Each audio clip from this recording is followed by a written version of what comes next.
보문호 위로 해경 특수기동정이 떠 있고 주요 행사장 입구에는 보안 검색대가 마련됐습니다.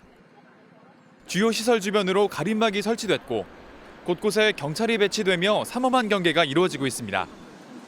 경찰은 에이펙 기간 하루 최대 18,000여 명을 투입해 빈틈없는 경호에 나섰는데 CEO 행사가 시작되는 내일부터는 경북과 부산 일대에 경비 최고 단계인 가포 비상을 내릴 방침입니다. 군 당국도 경호와 순찰을 지원하기 위해 1,800여 명을 투입하고 공군 전력을 동원해 공중 대비 태세를 강화했다고 밝혔습니다. 행사 중심지는 경주 화백 컨벤션 센터로 정상회의와 주요 세션 대부분이 이곳에서 열릴 예정입니다. 화백 컨벤션 센터에서 불과 100m 거리에는 트럼프 미국 대통령이 머물 힐튼 호텔이 자리하고 있고 남쪽으로 약 7km 떨어진 곳에 시진핑 중국 국가주석의 숙소인 코오롱 호텔이 위치해 있습니다.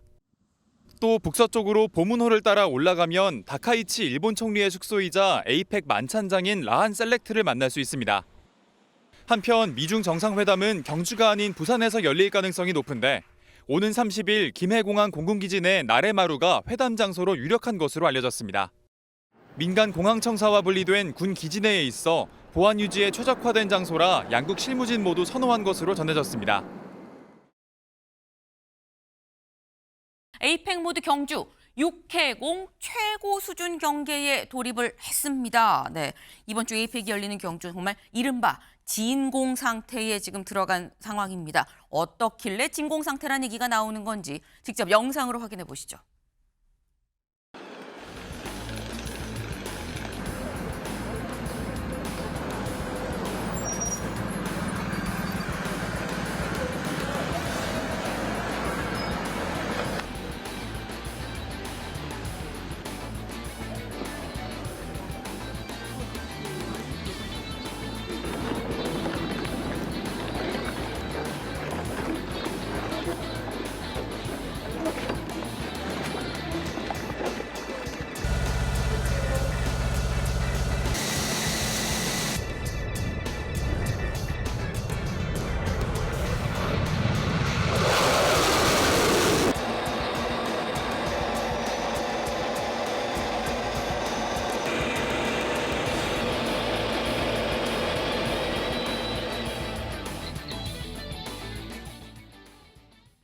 네, 보셨나요? 무슨 에어쇼야? 라는 생각이 들 만큼 6회공 지금 전면적으로 다 철통 수준의 이 보안, 경호 수준에 지금 들어갔다라는 거죠. 심지어 그 앞에 있는 경주 보문호 수중 바닥까지 다 샅샅이 훑었다라는 겁니다. 그리고 오늘 0시부터 가포 경호에 지금 들어갔습니다. 가포 비상이라고 얘기를 하죠. 같이 좀 볼까요? 가포 비상이 대체 뭔데?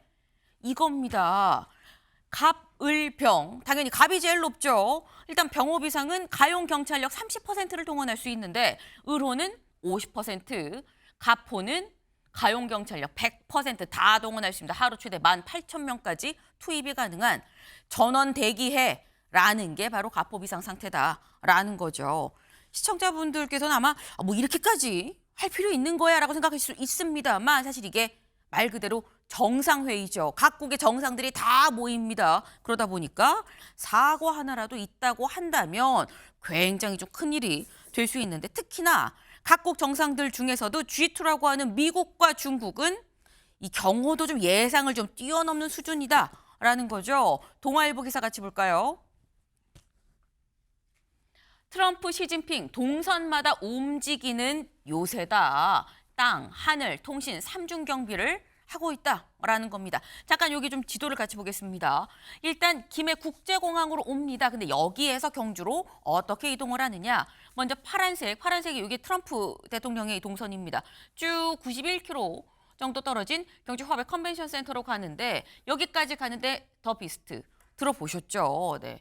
지금 장갑차라고 볼 수 있는 거, 폭발 방지 연료 탱크, 자체 산소 공급 장비까지 다 탑재가 돼 있는 거. 그리고 만약에 차를 안 타고 지금 보이는 바로 저 모습입니다. 저기 비스트예요. 그러니까 이른바 이 트럼프 대통령의 전용 차라고 볼 수 있는 건데 차를 안 타고 헬기를 타고 갈 수도 있죠. 전용 헬기 마린원이 있습니다. 미사일 방어, 레이더 교란 등등등 해서 이 전용 헬기를 타고 갈 수도 있다. 시진핑 주석은 살짝 경로가 달라요. 102km 정도 걸립니다. 왜냐하면 여기에서 경주 코오롱호텔 들렸다가 컨벤션 센터를 가는 이 루트를 지금 따르게 되는데 여기까지 어떻게 가느냐? 차로 우리 훔치에서 만든 의전 차량 N701 장갑 차체에 화학 공격 대비 공기 압축 보호 시스템 방탄 바퀴가 탑재가 돼 있다라는 겁니다. 어디 보면 이게 지금 움직이는 요새다라고 지금 그래서 동아일보 표현을 했어요. 이창근 위원님. 청와대에 또 근무를 하셨었고 했는데 우리나라도 이 정도 됩니까?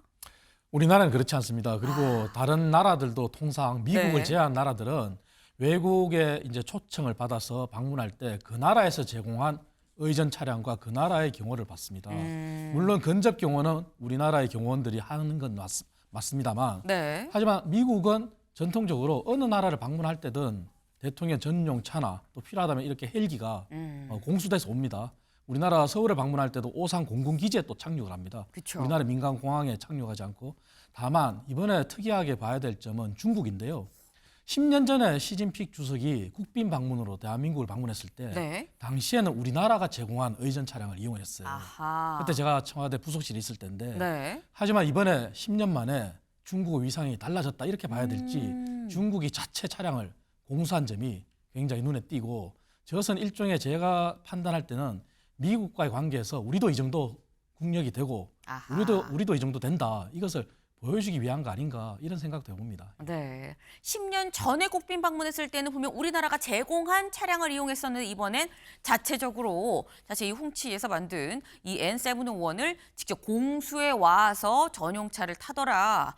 지금 미중 정상회담을 앞두고 살짝 기싸움의 느낌도 조금 나는 것 같다라는 생각이 좀 들긴 듭니다. 네. 근데 일단 대부분의 나라들은 이 정도까지는 안 한다라는 거죠. 하지만 미국과 중국이니까 G2니까 또 이 정도까지 지금 한다라는 건데 근데 사실 이번 에이펙 관심이 가는 게 미중 정상회담 말고 사실 요런 면도 있었어. 요런 것도 있습니다. 중앙일보 기사 좀 같이 볼까요?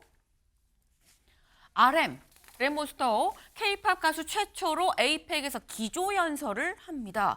정상들 간 뭐 관세 협상하고 만나고 정상회의하고 이런 것도 관심이 가는 대목이긴 합니다만 최초로 K-팝 가수 최초로 램몬스터가 이 RM이 이 에이펙에서 기조연설을 하게 된다라는 거죠. 언제? 내일 있을 이 CEO 최고 경영자 서밋에서 기조연설을 하게 되는데 혹시 기억하시나요?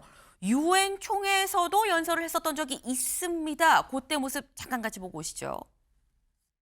모든 선택은 그 선택이 곧 변화의 시작이라고 믿고 있습니다.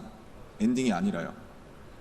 새롭게 시작되는 세상에서 모두에게 서로에게 웰컴이라고 말해줄 수 있었으면 좋겠습니다.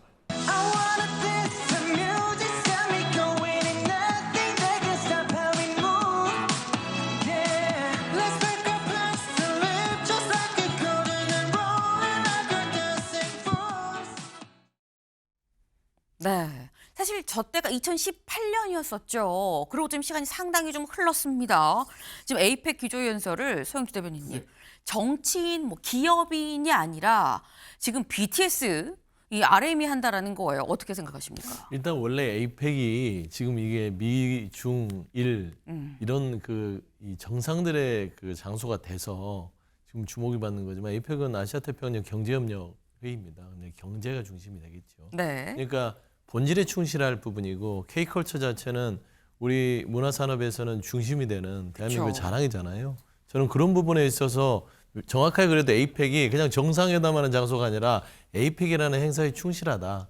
이런 부분들을 이제 확실히 하기 위해서 한 것이고 RM 정도 되면 이 모든 세계 정상들이 다 아는 인물 아닐까요? 모를 수가 없죠. 그렇죠. 방탄소년단을 네. 모를 수가 없죠. 그래서 저는 이런 부분에 있어서 또 최근에 박진영 가수께서 이번에 이제 문화위원장으로 임명이 되셨고 그렇기 때문에 이제 에이펙에서 경제협력체 어떤 회의에 충실하기 위한 하나의 자리를 마련한 게 아닌가 싶습니다. 네. K컬처를 세계에 알릴 수 있는 굉장히 중요한 자리가 될 수 있는 거겠죠. 그만큼 우리 K컬처의 위상도 또 높아졌다라고도 볼 수 있지 않나라는 생각을 해봅니다. 뭔가 만반의 준비를 끝낸 경주 살짝 긴장감, 설레임이 같이 공존하는 상황이 아닌가라는 생각을 좀 해봅니다.